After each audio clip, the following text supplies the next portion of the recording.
1928 Simon commission व doctor Babasaheb आंबेडकरांची साक्ष। सायमन कमिशन म्हणजे काय होतं?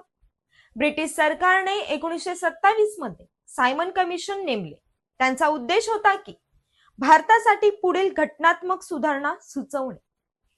डॉक्टर बाबासाहेब आंबेडकरांनी 1928 मध्ये सायमन कमिशन समोर साक्ष दिली। ही साक्ष त्यांनी दलित, मागास आणि शोषित वर्गांचे प्रतिनिधी म्हणून दिली।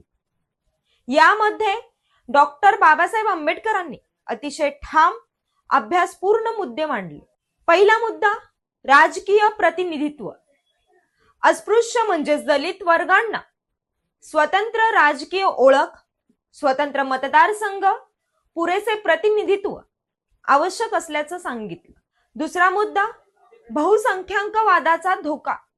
फक्त बहुसंख्य हिंदू समाजाच्या हाती सत्ता गेली तर अल्पसंख्याक व दलित वर्ग दबले जातील, असा स्पष्ट इशारा त्यांनी दिला। तिसरा मुद्दा, सामाजिक समतेशिवाय स्वराज्य निरर्थक। राजकीय स्वातंत्र्यापेक्षा सामाजिक न्याय अधिक महत्त्वाचा आहे। जाती व्यवस्था नष्ट झाल्याशिवाय खरी लोकशाही शक्य नाही। आणि चौथा मुद्दा, घटनात्मक संरक्षण। दलितांसाठी घटनात्मक हक्क, संरक्षण आणि हमी देण्याची मागणी। शिक्षण, नोकरी, कायदे मंडळात आरक्षणाचा मुद्दा ठामपणे मांडला।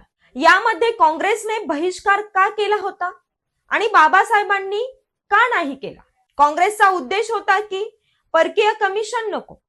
बाबासाहेबांचा दृष्टिकोन वेगळा होता। जिथे आमचा आवाज ऐकला जातो तिथे आम्ही बोलायलाच हवं। बहिष्काराने दलितांचा प्रश्न सुटणार नाही। म्हणूनच त्यांनी व्यावहारिक आणि दूरदृष्टीचा मार्ग स्वीकारला। या सायमन कमिशनच्या शिफारशी पुढे गव्हर्नमेंट ऑफ इंडिया ऍक्ट 1935 मध्ये दिसून आल्या। दलित प्रतिनिधित्वाचा मुद्दा, पुणे करार, गोलमेज परिषद आणि शेवटी भारतीय संविधानात पोहोचला। डॉक्टर बाबासाहेब आंबेडकरांची सायमन कमिशन समोरची साक्ष म्हणजे दलितांच्या हक्कासाठीचा पहिला आंतरराष्ट्रीय स्तरावरचा ठोस घटनात्मक लढा होता। धन्यवाद।